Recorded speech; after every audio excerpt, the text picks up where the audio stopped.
Selamat sore dan salam sehat.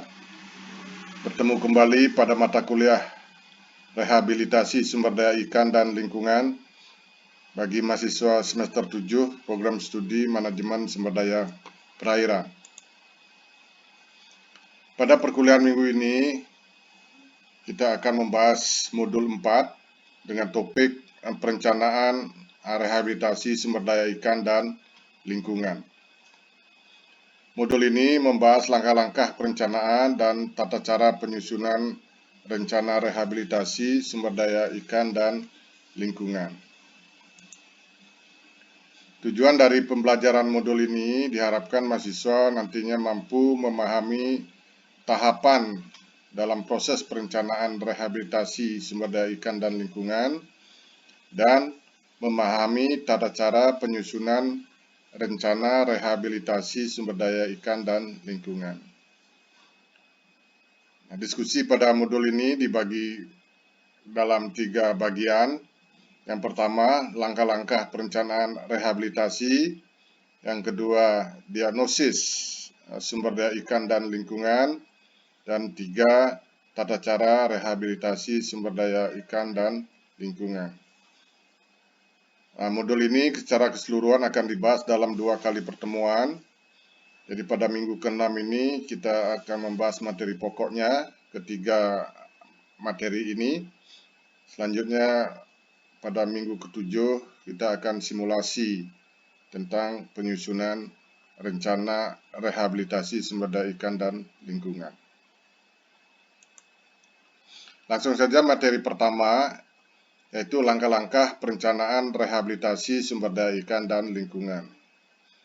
Perlu dipahami bahwa kegiatan pemulihan sumber daya ikan dan lingkungan melalui kegiatan rehabilitasi ini harus dilakukan secara tepat, baik menyangkut kelayakan teknis, kelayakan sosial ekonomi, kelayakan lokasi, dan skalanya. Nah, apa yang dimaksud dengan kelayakan teknis? Kelayakan teknis ini adalah berkaitan dengan standar rehabilitasi. Nah, standar rehabilitasi ini menyangkut pendekatan, metode, dan teknis yang digunakan harus tepat sesuai dengan tujuan dan sasaran dari pemulihan sumber daya ikan dan lingkungan melalui program rehabilitasi. Nah, kemudian juga kelayakan teknis ini menyangkut keterampilan dari pelaksana, kemudian juga berkaitan dengan waktu yang dibutuhkan untuk implementasi. Berikutnya adalah kelayakan sosial ekonomi. Nah, kelayakan sosial ekonomi ini berkaitan dengan biaya dan manfaat secara ekonomi. Jadi harus ada analisis tentang biaya dan manfaat atau cost dan benefitnya. Juga adalah kelayakan ekonomi ini menyangkut peluang keberhasilan. Peluang dari keberhasilan implementasi rehabilitasi. Selanjutnya kelayakan lokasi dan skala yang tepat.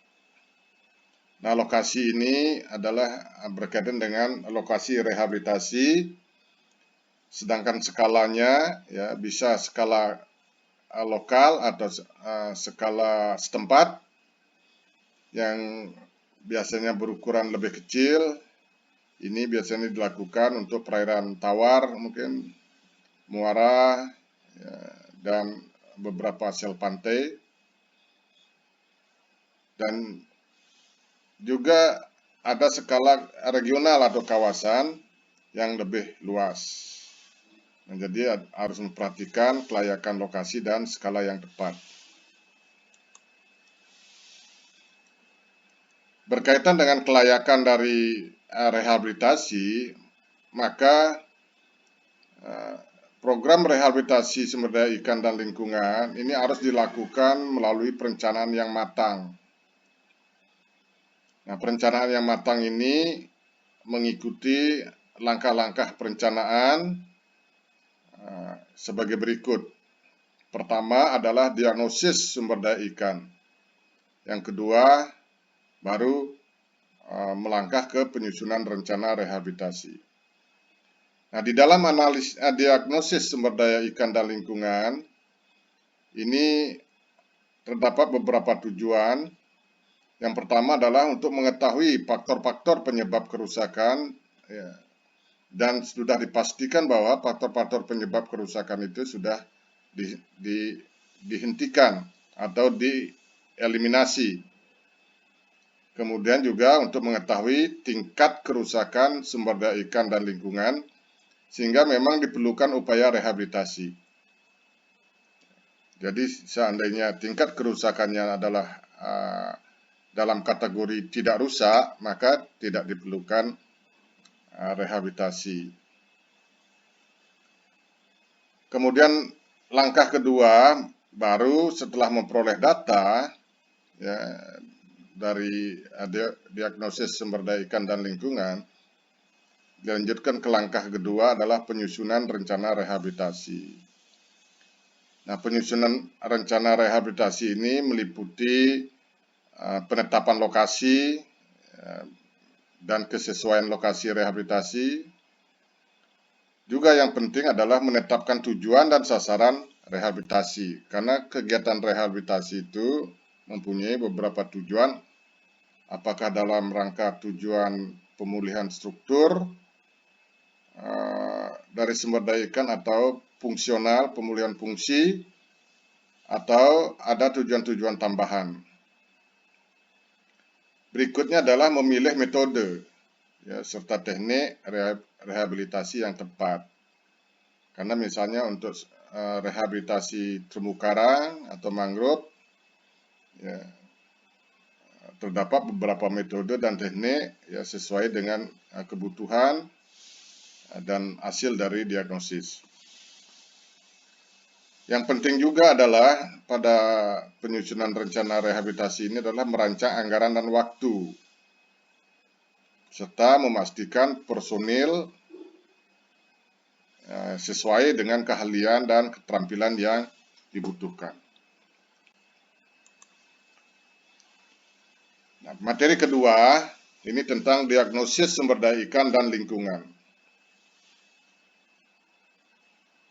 Pada tahap diagnosis sumber daya ikan dan lingkungan, ini memang sangat penting dilakukan untuk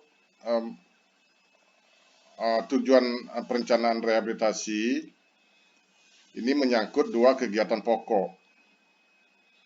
Ya, ada dua kegiatan pokok pada tahap diagnosis sumber daya ikan dan lingkungan dalam rangka perencanaan rehabilitasi. Yang pertama adalah identifikasi penyebab kerusakan sumber daya ikan dan lingkungan. Jadi harus diketahui apa penyebabnya. Nah, untuk mengetahui ini, dalam rangka melakukan identifikasi penyebab kerusakan, ini dilakukan pengumpulan dan analisis data, ya,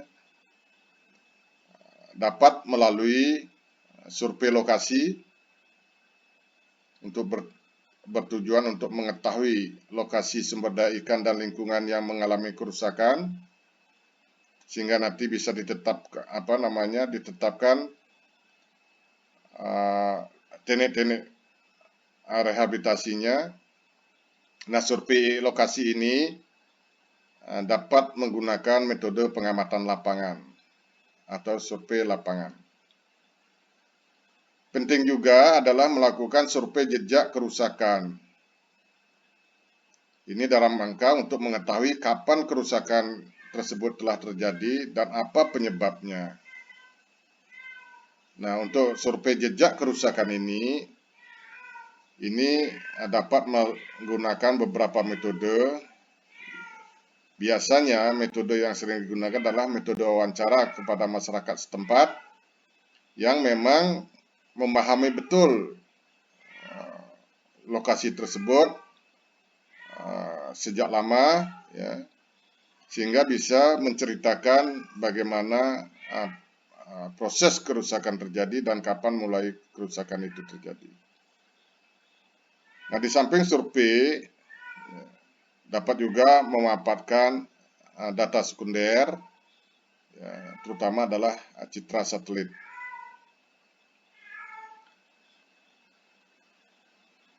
Nah, faktor-faktor penyebab kerusakan sumber daya ikan ini dapat berupa penyebab kerusakan alami dan penyebab kerusakan akibat aktivitas manusia. Penyebab kerusakan alami misalnya adalah angin, misalnya angin cuaca ekstrim ya,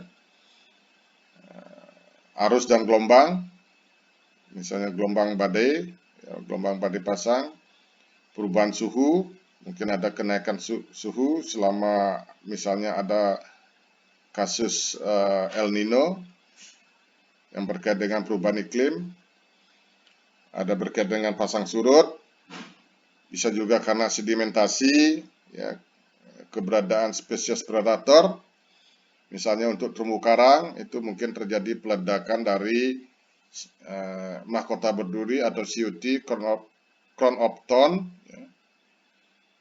Atau mungkin karena serangan penyakit, ya, karena di terumbu karang juga sering terjadi serangan penyakit, juga untuk misalnya ikan, ya. Dan yang paling penting adalah ini penyebab alam ini adalah bencana, ya, misalnya bencana badai pasang, ya, atau bencana tsunami.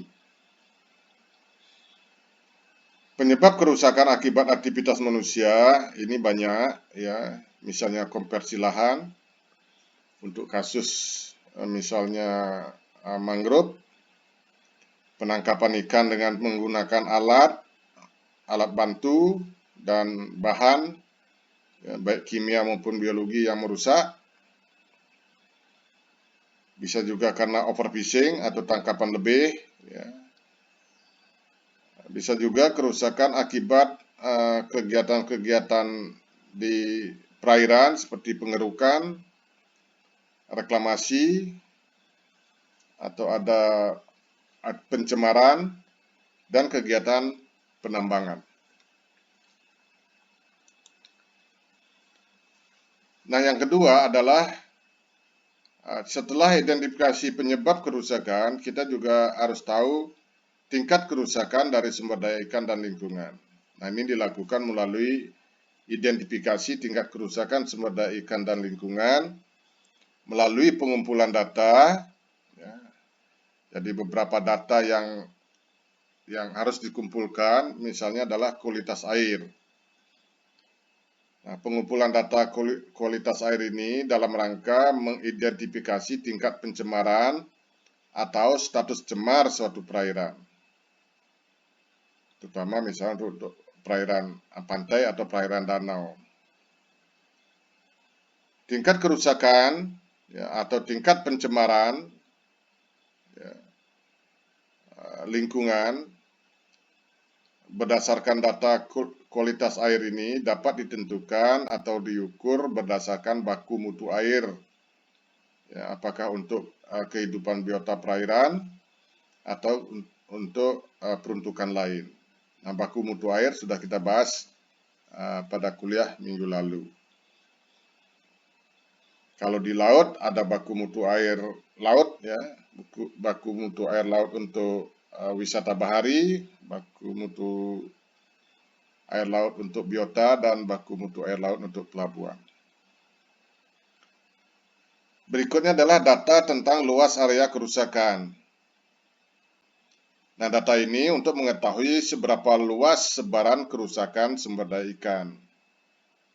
Data ini dapat diperoleh melalui pemetaan, ya, dan luas area kerusakan, ya, yang diukur berdasarkan nilai absolut, misalnya berapa hektar kerusakannya, itu adalah nilai absolut, atau nilai nisbah terhadap luas keseluruhan perairan. Misalnya berapa persen suatu area terumbu karang mengalami kerusakan.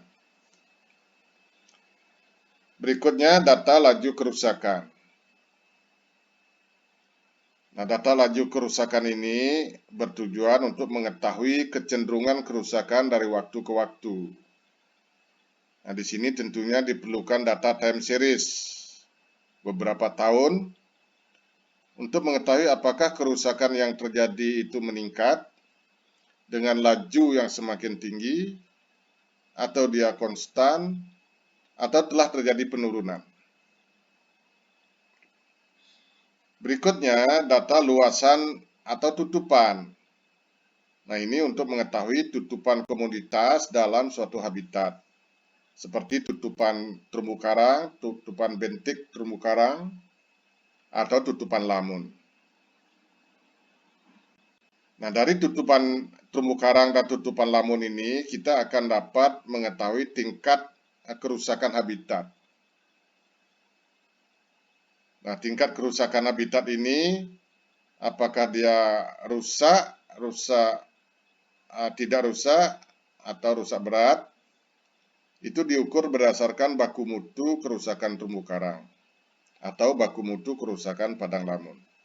Sudah kita bahas minggu yang lalu tentang kriteria baku mutu kerusakan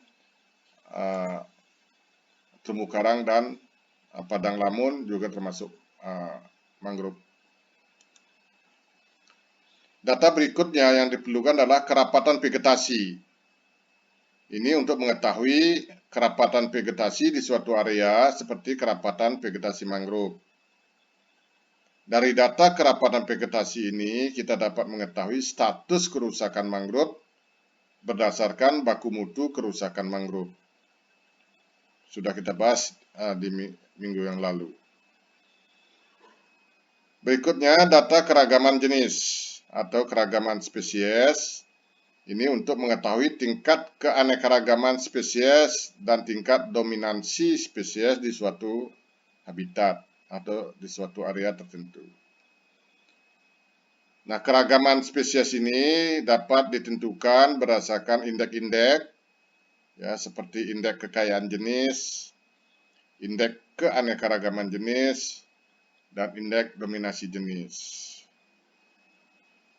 Nah, indeks-indeks ini menggambarkan stabilitas ekologi, juga bisa menunjukkan indikasi adanya pencemaran atau spesies yang berada dalam ancaman. Yang terakhir adalah data kelimpahan spesies. Ini untuk mengetahui kelimpahan individu-individu setiap spesies dan kelimpahan total individu dalam suatu komunitas. Dari data ini akan diketahui komposisi spesies, di mana data ini sangat berguna dalam memetakan level tropik sumber daya ikan di suatu perairan. Ya, jadi misalnya di tingkat produser, ya, konsumer dan top predator.